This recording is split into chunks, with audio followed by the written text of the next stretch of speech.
So I'm in a person of Osera so the Japan, a graphic design student who is into multimedia. So I'm just making this short scale of video just to educate my fellow designers on how to appropriately use font, colors, and how to work on images, scaling images up and down without their quality being affected. So let's get started.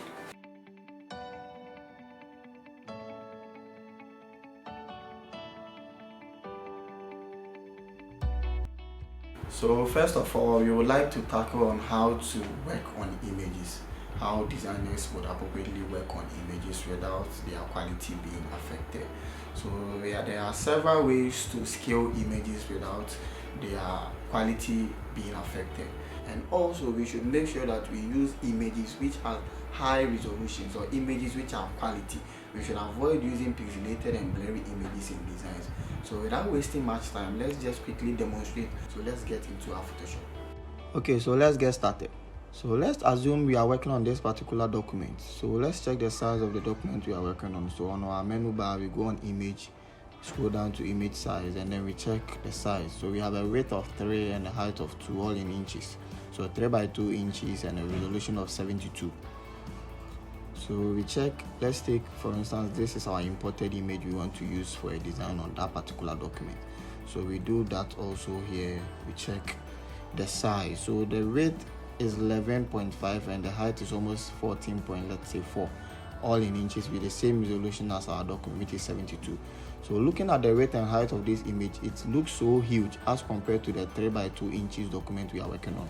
So let's just quickly send this. So let's just quickly send this to our document. So now as we can see, the image really looks huge. So I converted this image into a rasterized layer, or I rasterized the layer. I converted it into a smart object, and I have now converted it back into a rasterized layer. And I want to show you guys something. That's why I've converted it. I want to change this. So let's take for instance, we don't change this particular picture into a smart object, and we try to just scale it down. So now let's see what happens.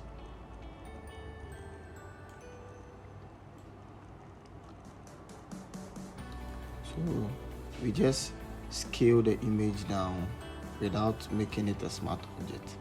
So now as we can see, the image looks pixelated or very blurry. So now we can just select the image, go to image, scroll down to image size, and let's try to change the resolution and see if it becomes better. So let's go by, let's say, 300.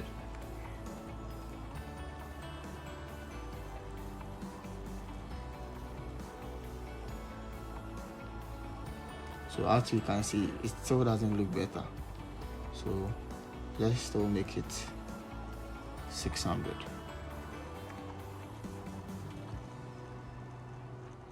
So as we can see, it still looks blurry. Now this is one problem we mainly face if we don't convert the image into a smart object and we try to scale them down as it is in the rasterized layer format and trying to change the resolution to make it better. It still looks this way. So now let's just undo, and as we brought it, it was a rasterized layer. Now let's make it a smart object. So you right click, you scroll down, and you convert to a smart object. So now we've converted this into a smart object. Let's try the same procedure we did for the rasterized layer and see if it works out. So we are using the same procedure, but this time around we've made the image a smart object. So now let's select the smart object, go to image size, and the same, let's play around it and see. So let's go with 300. So as we can see, as we made it a smart object, it is now looking better. And even with that one, we can still increase it just to make it a bit more quality, or just to increase it, making it more quality. So let's make it 600 and see. So now as we can see, we have increased the resolution now to 600 and the image looks better. So now this is one reason why you need to convert your images from the rasterized format into a smart object.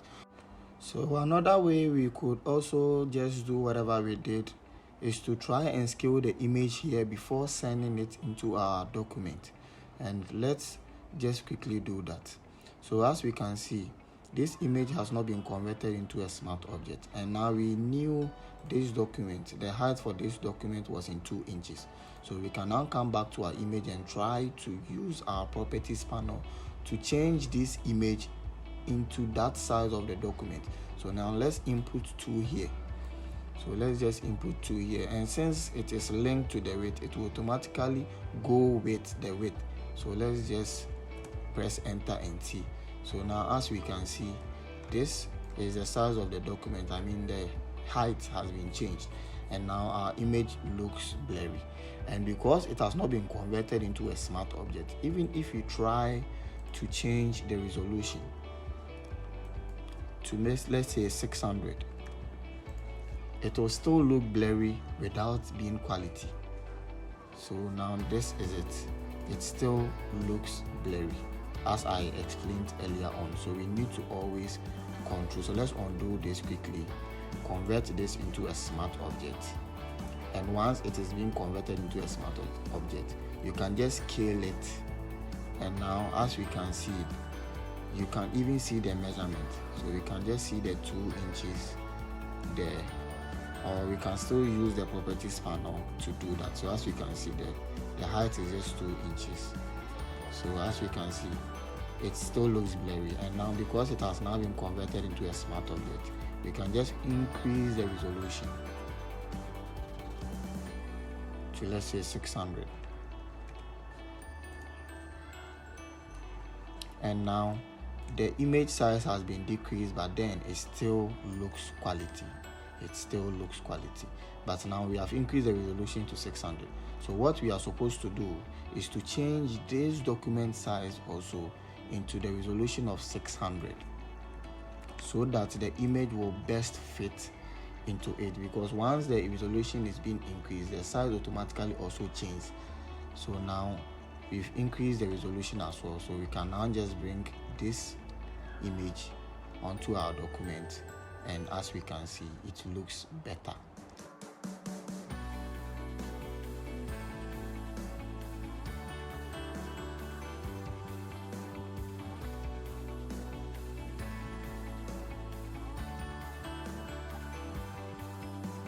So the next thing that we'll be looking at is how to best select colors and how to appropriately use them in designs. So first of all, how to best select colors for your designs. So in selection of colors, the first thing you are supposed to just get is the context of the design and the intended audience. So it isn't a particular color which is selected is important. However, bright and low saturated colors shows a kind of soft feeling, whilst dimmed and high saturated colors shows a kind of strong feeling. However, also weaker contrast and weaker saturation shows calmness, whilst high contrast or stronger contrast shows activeness.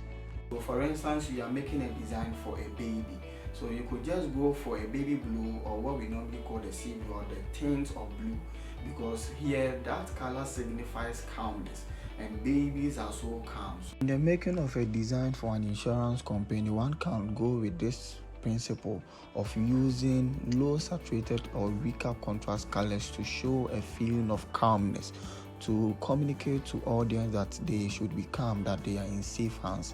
And now, even using these principles, you could control your saturation, contrast, and brightness. The intended audience that the design is intended for, you need to consider the age of the audience, even the gender sometimes, because women tend to prefer softer and more pastel colors, whilst men on the other hand like bolder colors.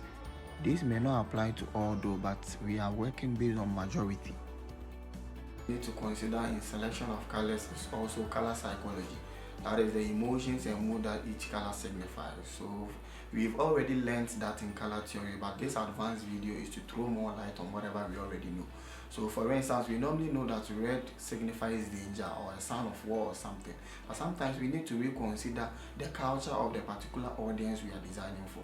For instance, the red also signifies love in the Western culture, whereas some cultures like Asia also, red signifies danger and sign of war. So sometimes you need to consider the audience that you are working for in order to link your colors to this color psychology.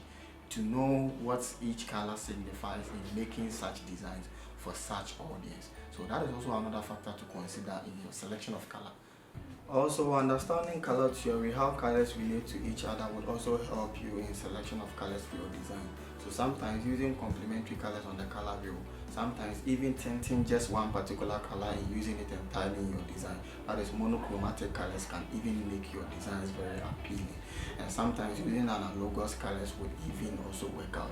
So you need to consider all these color theories in selection of your colors for your designs. And above it all, sometimes you need to experiment different combination of colors in your designs. At the end, you may just arrive with one or two colors which would just best help in your design. And sometimes understanding that using more colors in your designs make the design look so complicated. So sometimes the maximum colors that can be used in design sometimes are 3 or less.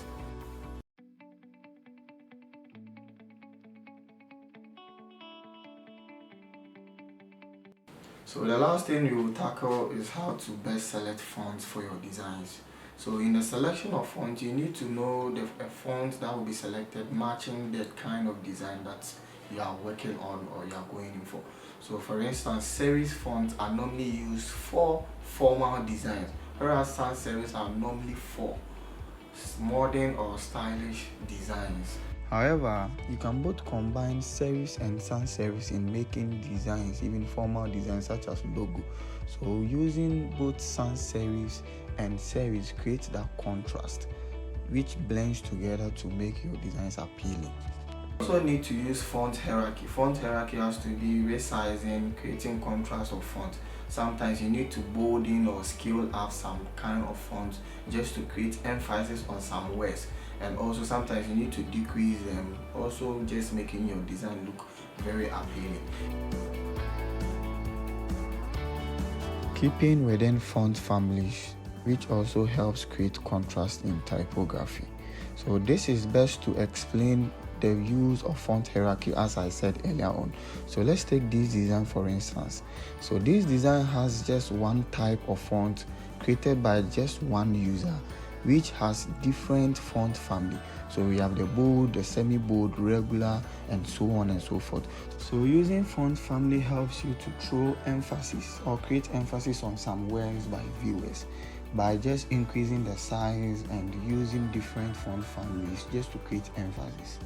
Also, one may ask, why are font families useful for contrast? So well, the answer is because generally speaking, every font in a font family is designed by the same person or foundry, and so each choice will have the same qualities in aesthetics and designs, which all aid in just making your designs very appealing. So this is an example of a font type named Aileron, which has been used in terms of font family and increasing the size in terms of hierarchy. And this is also an example. So these are all ways to use fonts.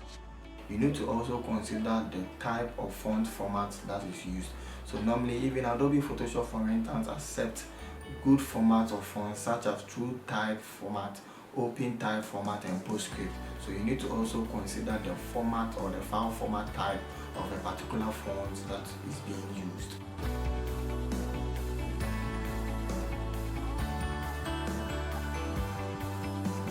So another way to appropriately use font is considering kerning and tracking, that is adjusting kerning and tracking. So in design making, in a line of text, one can open up the tracking whilst he close up the tracking of another line of text.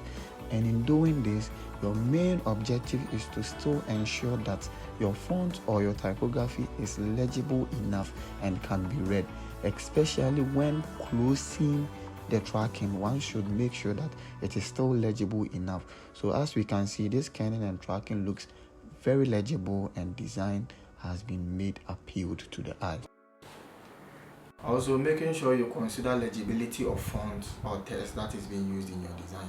So even using overly decorated font makes it very hard for it to be read or for it to be very legible to the eye. So you need to consider the color of background and color of font, which should also just be one factor to use font, so that it is very easily read by everyone, no matter how small even the font may appear.